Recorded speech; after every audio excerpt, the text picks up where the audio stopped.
नमस्कार बच्चों, आप लोगों का आपकी अपनी हिंदी क्लास में बहुत बहुत स्वागत और अभिनंदन है। अपनों की भाषा, सपनों की भाषा, हमारी हिंदी भाषा। सब पढ़ें, सब बोलें, सब सीखें और सभी गर्व करें। तो प्यारे बच्चों, सीबीएसई बोर्ड के द्वारा हाल ही में जो नवीनतम पाठ्यक्रम प्रस्तुत किया गया है कक्षा 9वीं का, उस पाठ्यक्रम में पहली बार लघु कथा लेखन को शामिल किया गया है। सीबीएसई बोर्ड ने इस लघु कथा लेखन के लिए 5 अंक निर्धारित किए हैं। तो इस तरह से आपके लेखन कार्य के अंतर्गत अनुच्छेद लेखन, संवाद लेखन, पत्र लेखन के साथ साथ लघु कथा लेखन भी सम्मिलित है और जिसके लिए 5 अंक निर्धारित हैं। तो प्यारे बच्चों, आइए हम लोग चलते हैं लघु कथा लेखन का अध्ययन करने के लिए। लघु कथा लेखन है क्या?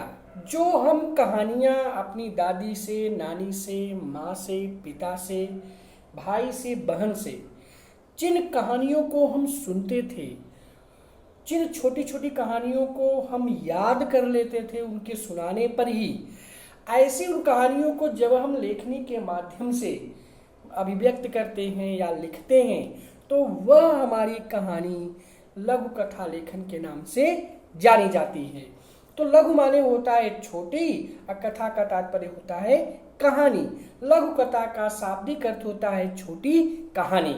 लघु कथा का लक्ष्य मानव जीवन की विविध समस्याओं और संवेदनाओं को व्यक्त करना है। इसमें मानव जीवन की कोई एक घटना या परिस्थिति का वर्णन किया जाता है।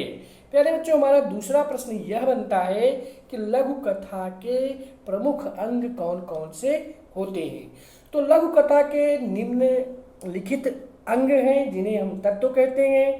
पहला है आपका कथा वस्तु या कथात्मकता, दूसरा है पात्रानुकूल संवाद, तीसरा है रोचकता, चौथा है कल्पना शक्ति का उपयोग, पांचवा उद्देश्य, छठा शीर्षक और सातवां पात्र। इस तरह से ये निम्नलिखित लघु कथा के तत्व हैं।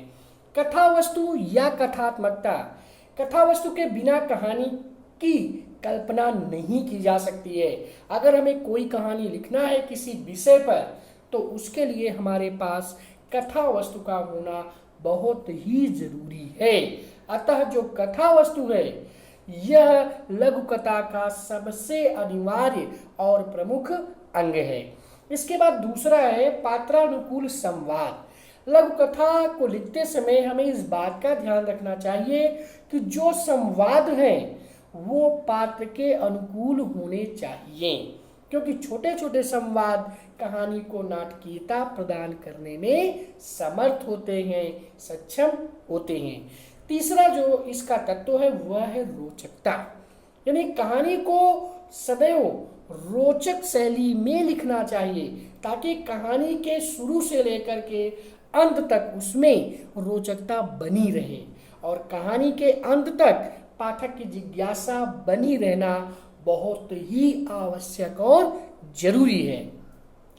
इसके बाद अगला जो इसका तत्व है वह है कल्पना शक्ति का उपयोग। कहानी कल्पना पर ही आधारित होती है, यानी कहानी लिखते समय हम कल्पनाओं का अधिक से अधिक प्रयोग करते हैं तो कहानी कल्पना पर भी आधारित हो सकती है जो पाठकों को अपनी तरफ आकर्षित करे। प्रत्येक कहानी का कुछ ना कुछ उद्देश्य होता है, इसलिए हमें इस बात का भी स्मरण रखना चाहिए कि लघु कथा लेखन जो हम लिख रहे हैं इसका कोई ना कोई उद्देश्य जरूर हो। तो प्रत्येक कहानी का कोई ना कोई उद्देश्य अवश्य होता है। कहानी के अंत में कोई संदेश जरूर छिपा रहता है। शीर्षक, कहानी का शीर्षक छोटा और रोचक होना चाहिए, जैसे 2 बैलों की कथा, सारस और हंस। पात्र कहानी में 2 से 3 ही होने चाहिए, अधिक पात्र नहीं होने चाहिए। अधिक पात्र होने से वह कहानी फिर एकांकी या नाटक का स्वरूप धारण कर लेती है। इसलिए सदैव इस बात का ध्यान रखना है कि कहानी में पात्रों की संख्या 2 से 3 ही होनी चाहिए, इससे अधिक नहीं होनी चाहिए। अब प्यारे बच्चों, हम आगे यहाँ बात करते हैं कि कहानी लेखन की कौन कौन सी विधियाँ हैं, यानी कहानी लेखन को हम किन किन विधियों से लिख सकते हैं। तो कहानी लिखने से छात्रों में सबसे पहला जो लाभ होता है वह है सृजनात्मक शक्ति का विकास।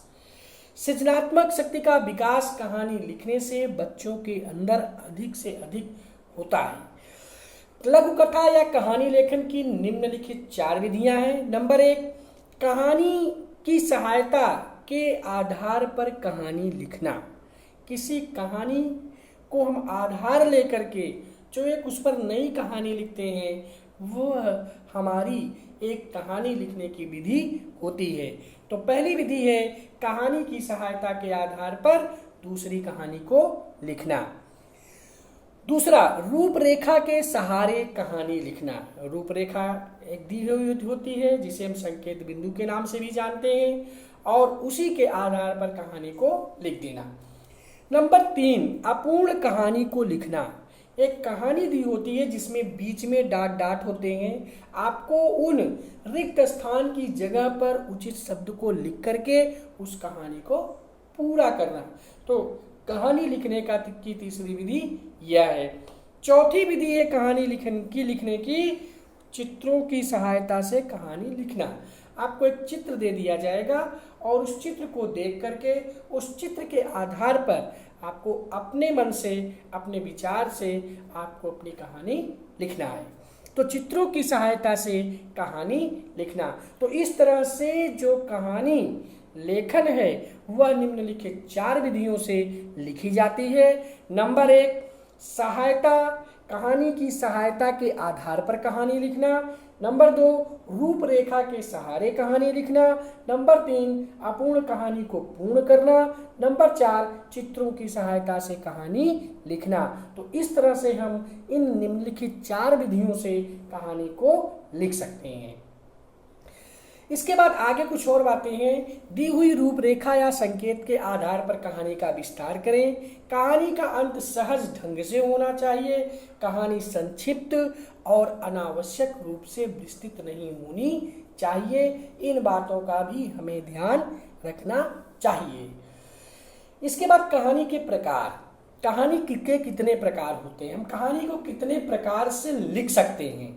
तो बेटा जी, कहानी एक ऐसी विधा है गद्य की जिसे आप विभिन्न प्रकार से लिख सकते हैं। आकार, कथानक, शैली, उद्देश्य, महत्व, मनोभाव, आवश्यकता आदि के आधार पर कहानी का विभाजन अनेकानेक प्रकार से किया जा सकता है। कहानी के प्रकार, भेदों का विभाजन निम्न प्रकार से किया जा सकता है। नंबर 1, पशु पक्षियों की कहानियां, जैसे खरगोश और शेर, सूरज, चांद आदि प्रकृति पर आधारित कहानियां, भूत प्रेतों की डरावनी कहानियां, बाल जगत की कहानियां, कपोल कल्पित घटना प्रधान कहानी, परियों आदि दूसरे लोक की कहानी, राजाओं, रानियों, दानव आदि की पौराणिक कहानी, सामाजिक कहानी, मनोवैज्ञानिक कहानी, विज्ञान जगत से संबंधित कहानी, हास्य विनोद की, जोकरों मस्खरों की कहानी, किसी घटना विशेष से संबंधित कहानी, युद्ध संबंधी कहानियां, निर्जन स्थानों, रेगिस्तान, सागर, अंतरिक्ष से संबंधित कहानी, रोमांटिक कहानी, यात्रा से संबंधित विवरणात्मक कहानी,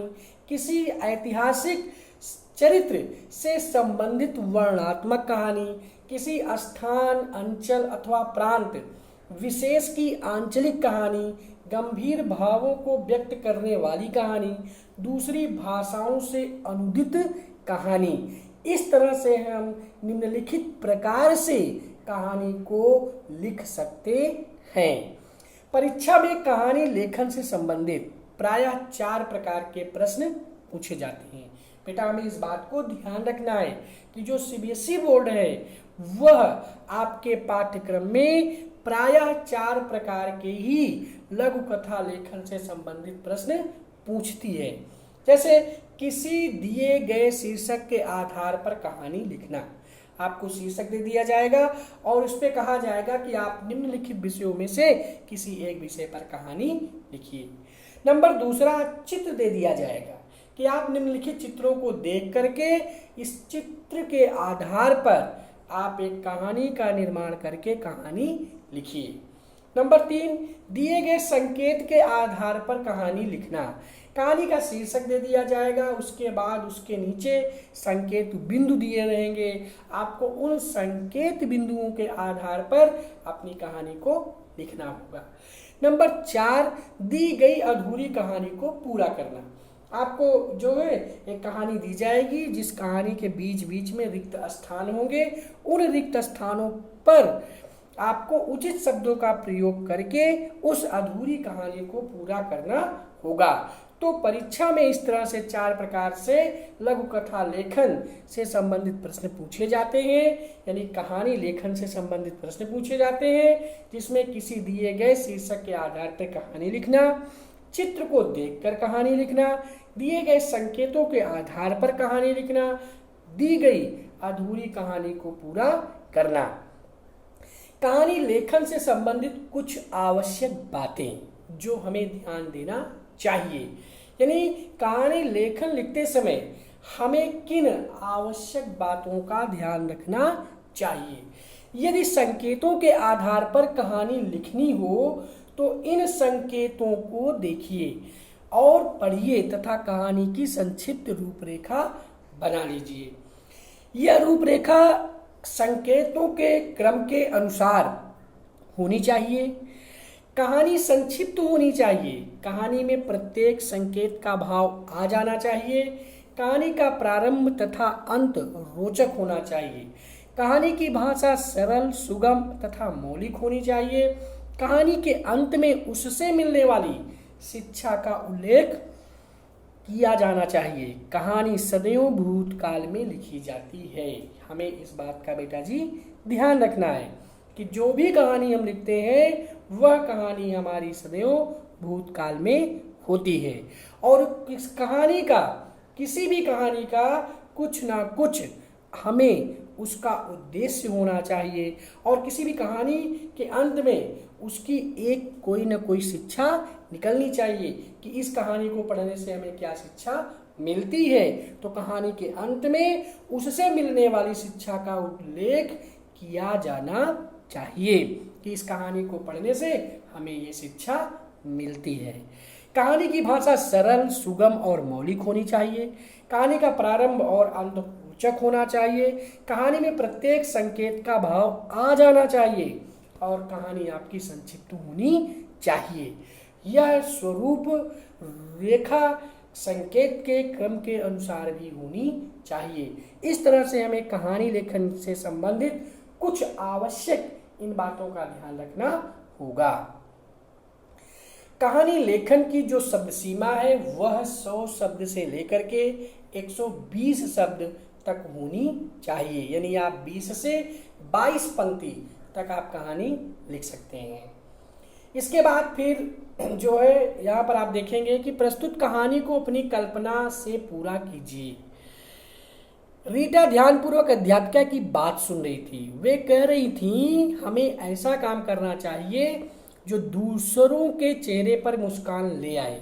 उसे रह रहकर अपनी दादी की याद आ रही थी जो हर समय से निराश दिखाई देती थी। घर लौटकर वह गुमसुम कुछ सोच रही थी। तभी पिताजी ने आकर कहा कल हम सब माल जाएंगे।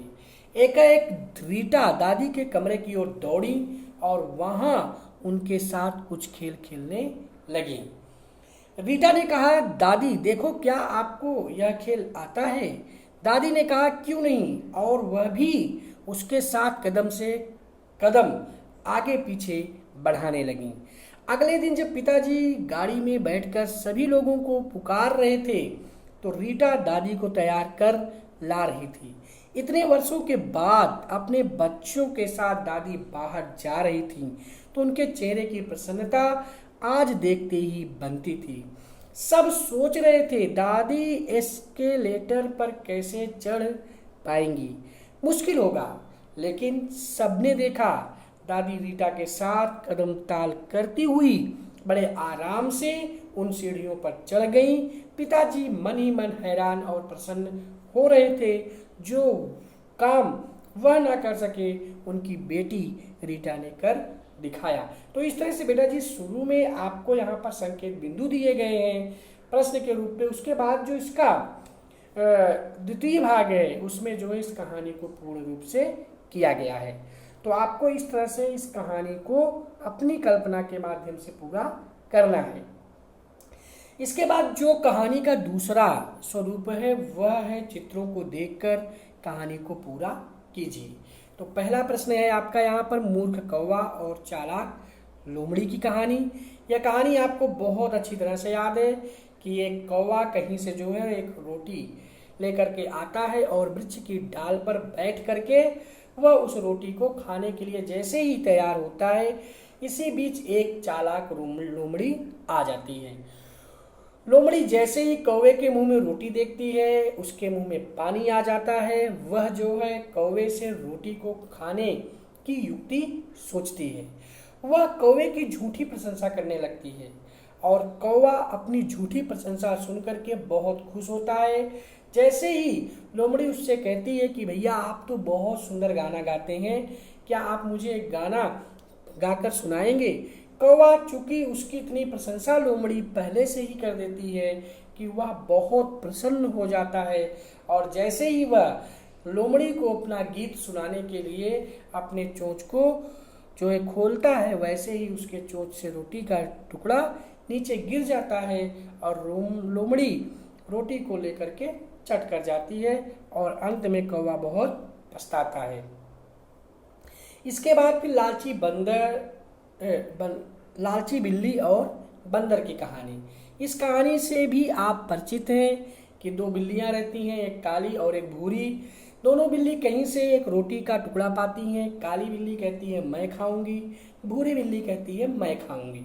इस तरह से दोनों में विवाद बढ़ता जाता है।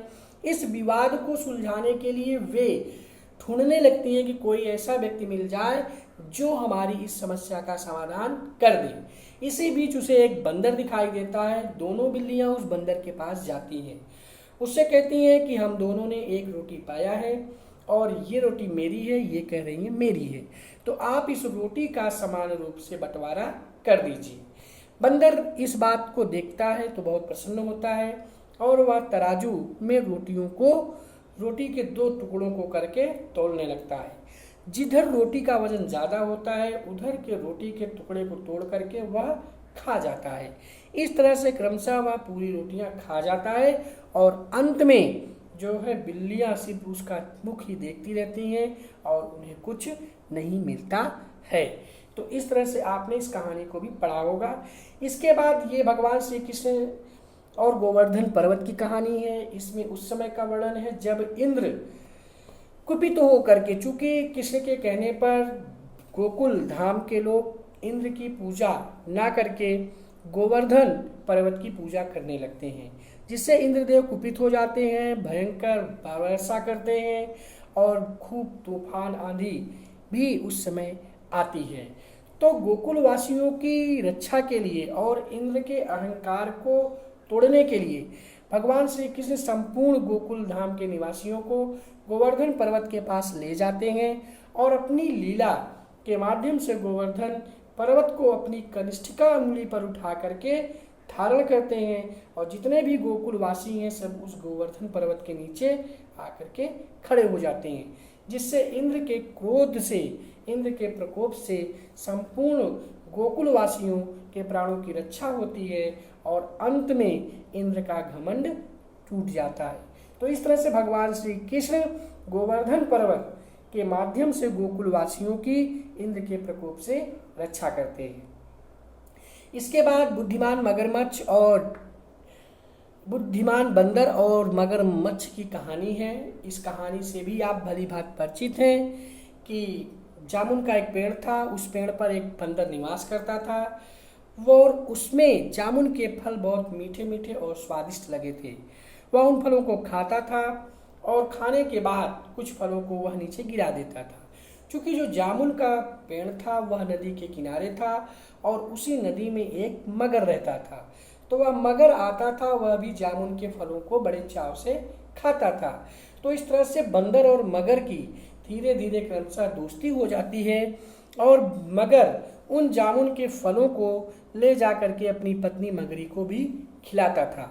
तो मगरी जब उस जामुन के फल को खाती थी तो वह खाने पर बहुत प्रसन्न होती थी। उसने एक दिन कहा कि जब जामुन के फल इतने मीठे हैं तो जामुन के इस फल को खाने वाला जो तुम्हारा मित्र बंदर है उसका कलेजा कितना मीठा होगा। तुम एक दिन उसे जो है यहाँ पर बहला फुसला के ले आओ और फिर हम लोग उसके कलेजे को खाएंगे। तो मगर चूंकि इस पर वह तैयार नहीं होता है, लेकिन पत्नी की जिद के कारण उसे यह स्वीकार करना पड़ता है, मानना पड़ता है और वह बंदर के पास जाता है और उसे अपने घर में निमंत्रण के लिए कहता है। बंदर अपने मित्र मगर के निमंत्रण को स्वीकार करता है और वह मगर की पीठ पर बैठ जाता है। मगर जब बीच रास्ते में जाता है तो वह कहता है कि मित्र, मेरी पत्नी ने आपका कलेजा मंगाया है खाने के लिए और जो है वह चाहती हैं।